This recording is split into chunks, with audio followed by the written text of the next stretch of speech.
The Vaelkor Empire thought they had finally broken humanity. After 11 years of war, they stopped targeting soldiers, stopped targeting fleets, stopped targeting defenses. Instead, they burned a human colony filled with families, workers, and children. The world was called Eryndor. And before the planet went silent, the Empire intercepted one final transmission. A terrified child asking if someone was coming to save them. The Vaelkor believed that message would end the war. Instead, it changed humanity forever. Because after Eryndor, humans stopped fighting to win. They started fighting to make the galaxy suffer with them. The war between humanity and the Vaelkor Empire had already consumed 11 years. 11 years of collapsing star systems. 11 years of orbital bombardments visible from neighboring sectors.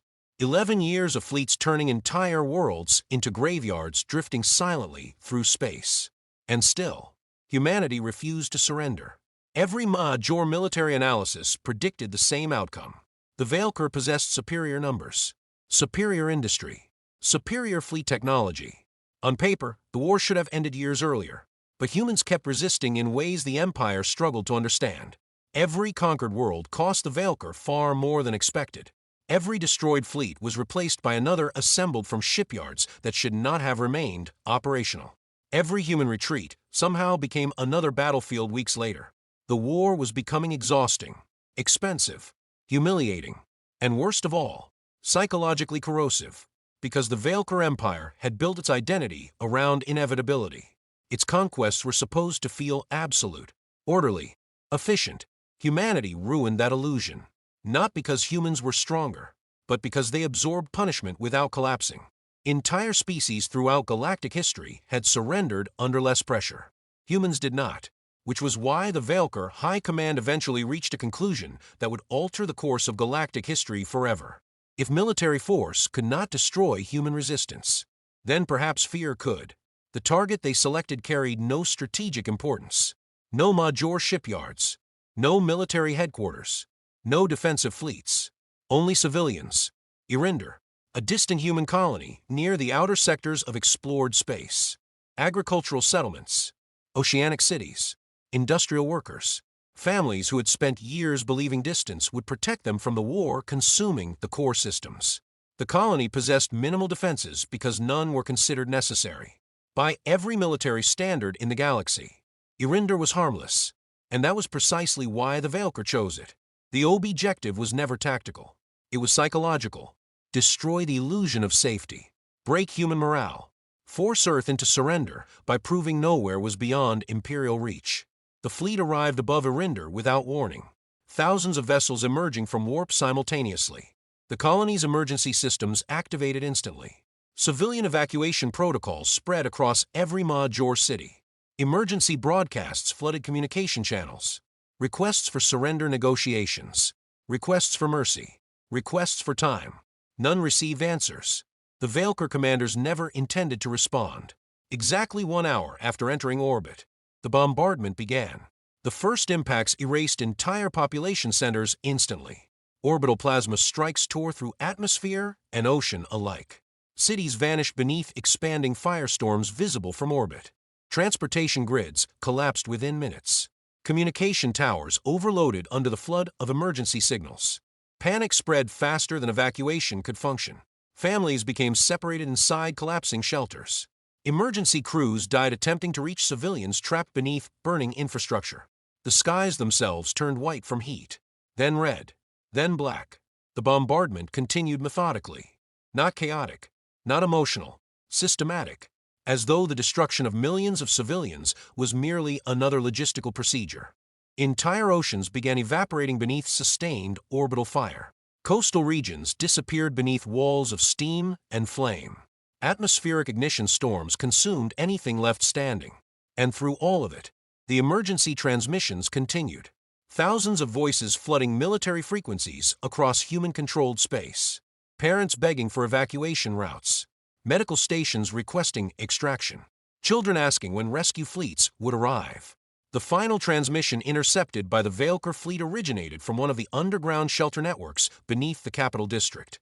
The voice belonged to a child, young, terrified, asking a single question, whether someone was coming to save them. Then the signal ended. After that, silence. Eryndor burned for 16 continuous hours before the Vaelkor fleet finally withdrew. Nothing resembling civilization remained behind. The surface had become ash. To the Empire, the operation was considered a complete success. The psychological impact projections looked promising immediately afterward. Human communication traffic across several sectors decreased sharply. Military coordination slowed. Civilian panic spread through outer colonies. The Vaelkor leadership celebrated privately. At last, humanity would understand inevitability. At last, the fear would outweigh the resistance. At last, the war would end.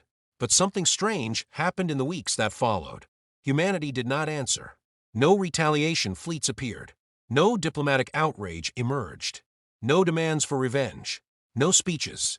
No declarations. Nothing. Just silence. At first, the Vaelkor interpreted this as confirmation of success. Human morale had collapsed exactly as intended.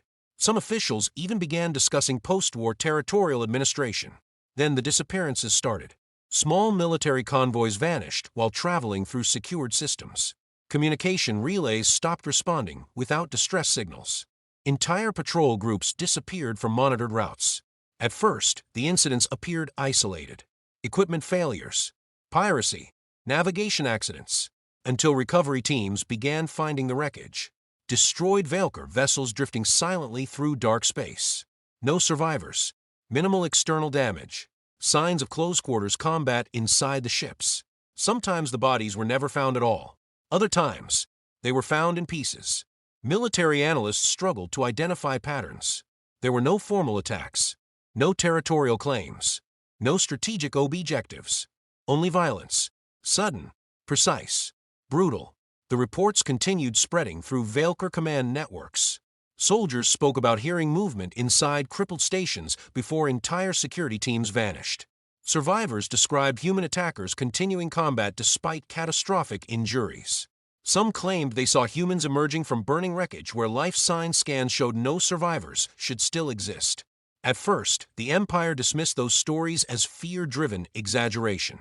Then more reports arrived. Then more. And slowly, the Vaelkor Empire began realizing something deeply disturbing. Humanity had not responded emotionally to Eryndor. Humanity had gone quiet. And sometimes, silence is far more dangerous than rage. The disappearances became impossible to ignore after the third month. What began as isolated incidents spread across multiple sectors simultaneously. Supply convoys vanished inside heavily monitored trade corridors. Forward operating stations stopped transmitting without warning. Recon fleets entered secured regions and never returned. At first, the Vaelkor military attempted to classify the incidents as insurgent sabotage, small-scale retaliation, predictable grief-driven resistance.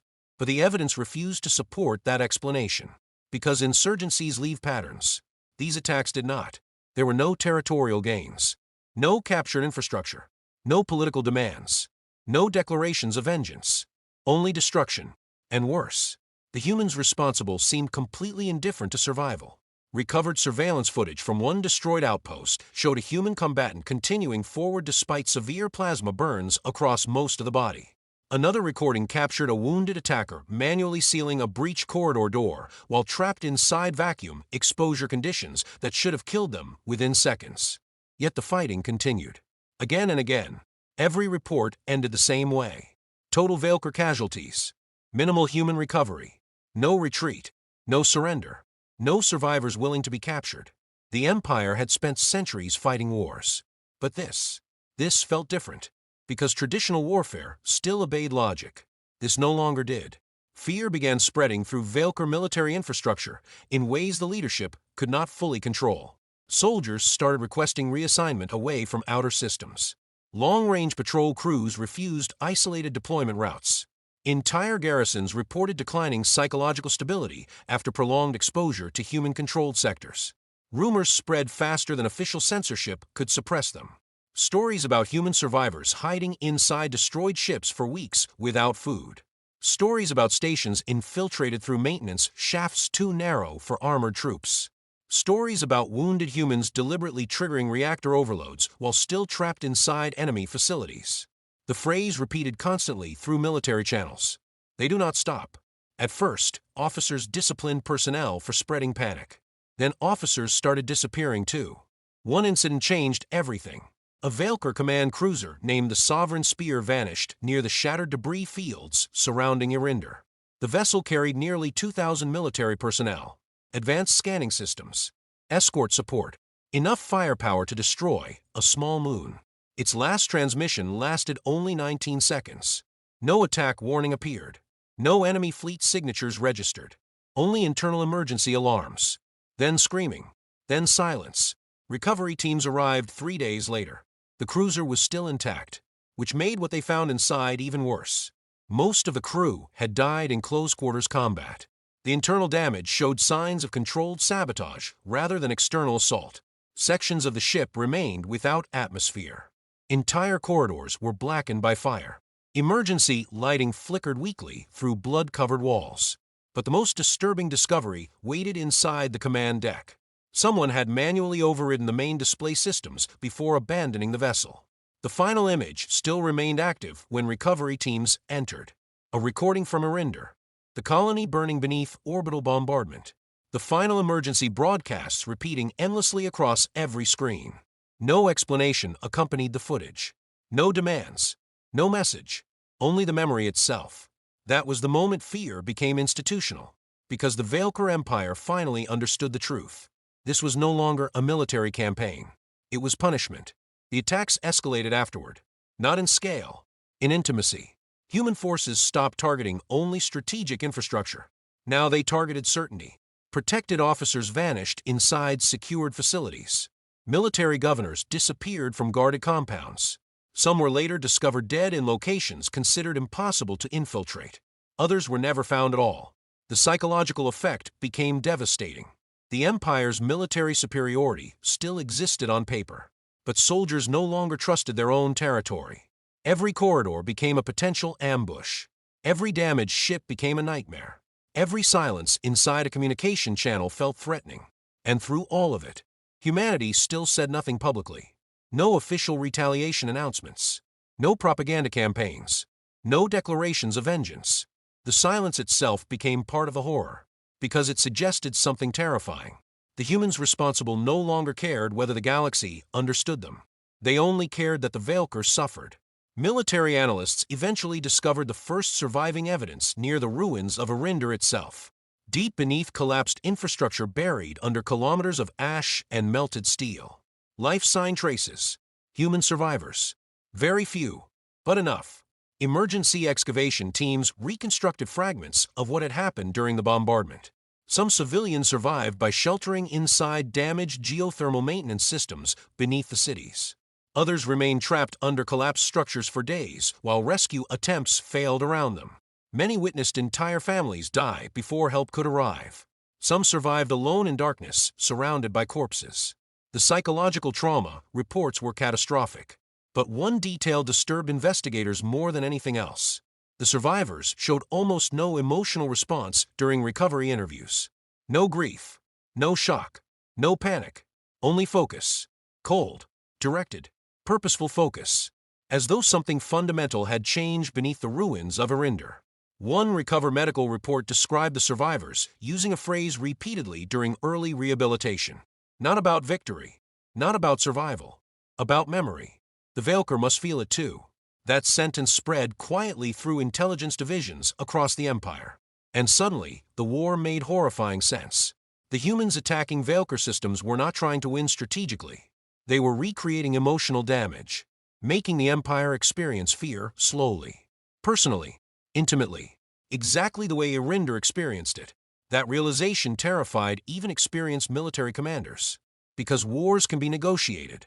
Territory can be surrendered. Political conflicts can end. But grief driven by personal loss obeys different rules, especially human grief.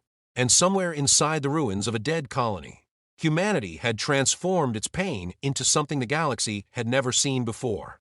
Not soldiers, not terrorists, not martyrs, something far more dangerous. People who no longer feared losing everything, because they already had. The truth about Eryndor was never released publicly. Not entirely.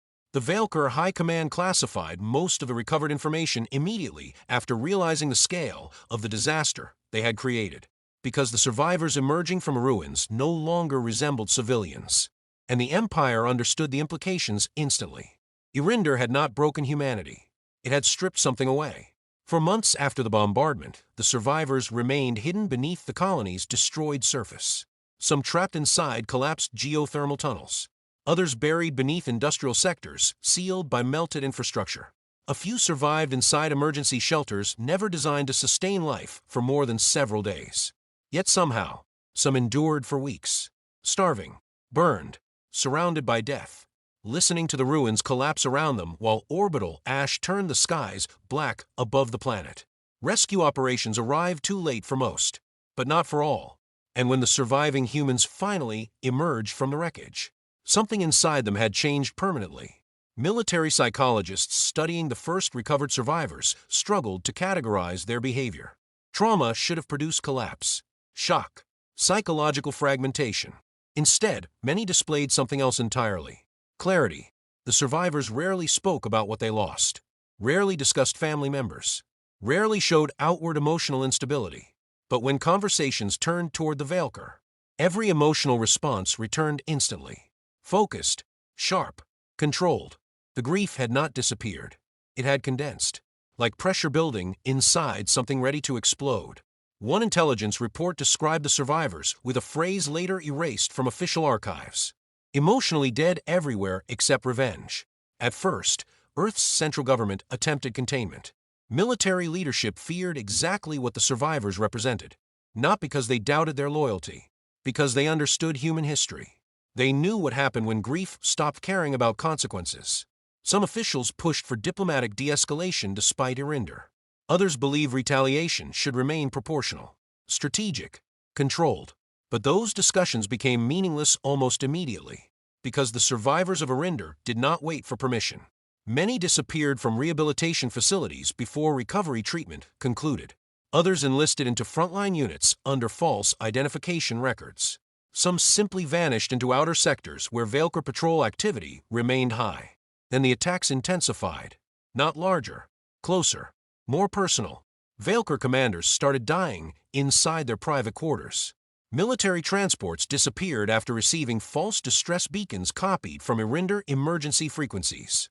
Deep space listening stations intercepted fragmented recordings of human breathing inside abandoned vessels drifting through combat zones. Some survivors deliberately allowed themselves to be detected, only to lure rescue teams into catastrophic ambushes. The Empire began encountering something it had never experienced before. Enemies completely detached from self-preservation, not suicidal. Worse, humans who considered survival optional if suffering could still be inflicted first. And because the survivors came from civilian backgrounds rather than formal military conditioning, their methods became horrifyingly unpredictable. Engineers turned cargo systems into hidden explosives. Medical personnel weaponized evacuation routes. Former industrial workers sabotaged ship reactors using maintenance techniques military analysts failed to anticipate. Parents who lost children on Eryndor infiltrated military habitats disguised as refugees before disabling life support systems from inside. The attacks ignored conventional doctrine entirely. That was what made them effective, because the Vaelkor Empire understood warfare. It did not understand mourning weaponized at a civilizational level. Fear spread through the Empire faster than the human attacks themselves. Entire worlds entered constant military lockdown. Curfews expanded. Civilian transportation became heavily restricted. Security scans intensified across every major population center. Still, the attacks continued, and the psychological effect became devastating. The Vaelkor had always viewed themselves as conquerors. Now they felt hunted. Soldiers stopped trusting silence. Station personnel refused to investigate unexplained noises alone. Crew members developed insomnia after hearing stories about humans surviving in ventilation systems for days waiting for opportunities to strike. Some officers began carrying emergency plasma weapons even inside secured command chambers. Others resigned entirely, because one realization poisoned every level of the Empire. The humans responsible no longer cared whether they lived through the war, only whether the Vaelkor suffered long enough first. And the galaxy watched in growing horror. Neutral systems began distancing themselves diplomatically from the Empire, not out of sympathy for humanity, out of fear. Because the conflict was changing the psychological image of humans across known space. Before Eryndor, humanity was viewed as resilient. After Eryndor, humanity became something else. A species capable of turning grief into sustained warfare. A species that continued fighting after logic said surrender was inevitable. A species that did not become weaker after losing everything, but more dangerous. The most terrifying part was that the survivors of Eryndor were not elite soldiers. They were ordinary civilians, teachers, mechanics, parents, children old enough to remember the fire in the sky. And if ordinary humans could become this relentless after suffering enough pain, then what would happen if the entire species reached that point? That question began haunting the Vaelkor Empire, because for the first time in 11 years of war, the Empire understood fear. Not fear of defeat, fear of consequence, fear that humanity might never stop. No matter how much time passed, no matter how many worlds burned, no matter how many humans died, because the survivors of Eryndor had already proven something the galaxy had never fully understood before. Humans do not need hope to continue fighting, only a reason. By the 12th year of war, the Vaelkor Empire was still standing. But barely. The damage extended far beyond military losses. Entire trade sectors had collapsed under constant disruption. Resource transportation became unreliable across multiple core systems. Colonial worlds lived under permanent emergency law. Economic production slowed as fear infected every layer of imperial society. And worst of all, the empire no longer controlled the emotional state of its own population. For centuries, the Vaelkor had ruled through certainty. Their citizens believed the empire was untouchable, predictable, absolute. Humanity destroyed that illusion. Not through superior technology, not through overwhelming fleets, but through persistence so violent and personal that it reshaped the psychology of an entire civilization. Every Vaelkor citizen knew the stories now. Stories about soldiers disappearing inside locked barracks. About warships found drifting with entire crews dead in total silence. About human survivors emerging from impossible environments long after scanners confirmed no life remained. The phrase spread through the empire like a disease. They never stop. At first, it was military paranoia. Then civilians started repeating it too. And that was when the High Council finally understood the scale of a catastrophe. The empire had not merely created enemies. It had created generational hatred. Worse, it had given humanity emotional unity. Something 11 years of conventional warfare had failed to achieve. Before Eryndor, humans fought to defend territory. After Eryndor, they fought for memory. And memory survives longer than strategy. The final human offensive began without warning. Not as one massive fleet movement, but as coordinated system failures spreading across imperial space simultaneously. Communication arrays collapsed first, then navigation relays, defense satellites, supply corridors. Entire sectors went dark almost overnight. The Empire initially believed another insurgent wave had begun. Then deep-range scanners detected the truth. A human fleet was approaching the Vaelkor capital world, and it was enormous.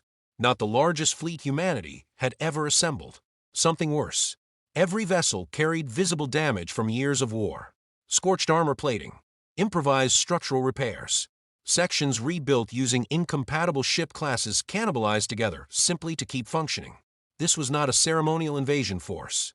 It looked like the physical embodiment of survival itself. A fleet held together by hatred and refusal. The Vaelkor military mobilized immediately. Orbital defense grids activated across the capital system.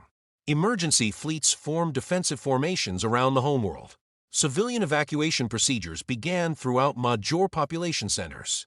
But beneath all the preparation, fear remained, because every Vaelkor commander understood one horrifying truth.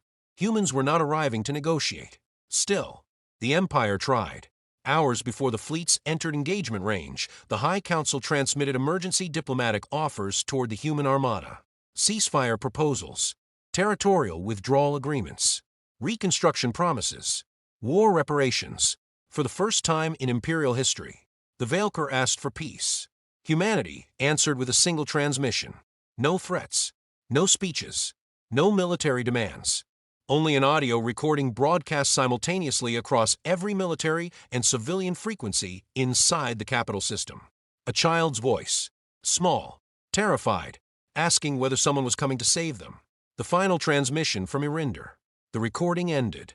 For several seconds, nothing happened. Then the human fleet opened fire. The battle that followed became one of the most destructive engagements in recorded galactic history.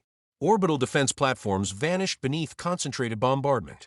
Human boarding vessels rammed directly into Vaelkor capital ships despite catastrophic casualty rates. Damaged human cruisers continued advancing while literally burning apart under sustained enemy fire. The survivors of Eryndor led many of the first assault waves, and they fought like people already emotionally dead. No hesitation, no fear, no instinct for retreat, only purpose. The Vaelkor defenses collapsed sector by sector, not because the Empire lacked strength, because human determination had surpassed strategic calculation entirely. The Empire still fought for survival. Humanity fought for something far older, grief, and grief does not negotiate. Hours later, human forces breached orbital control above the Vaelkor homeworld. The High Council attempted one final emergency transmission requesting surrender conditions. No response ever came, because by then, the war had already stopped being about politics.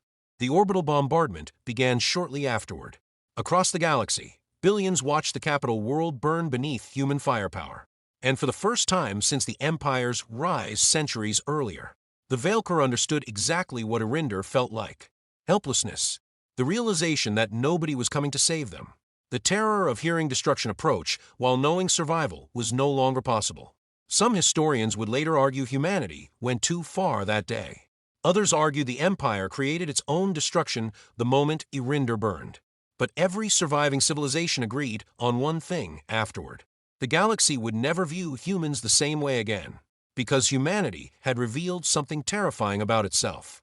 Humans could survive unimaginable suffering. Humans could endure loss that shattered other species completely. Humans could continue fighting long after logic, hope, and survival itself stopped making sense.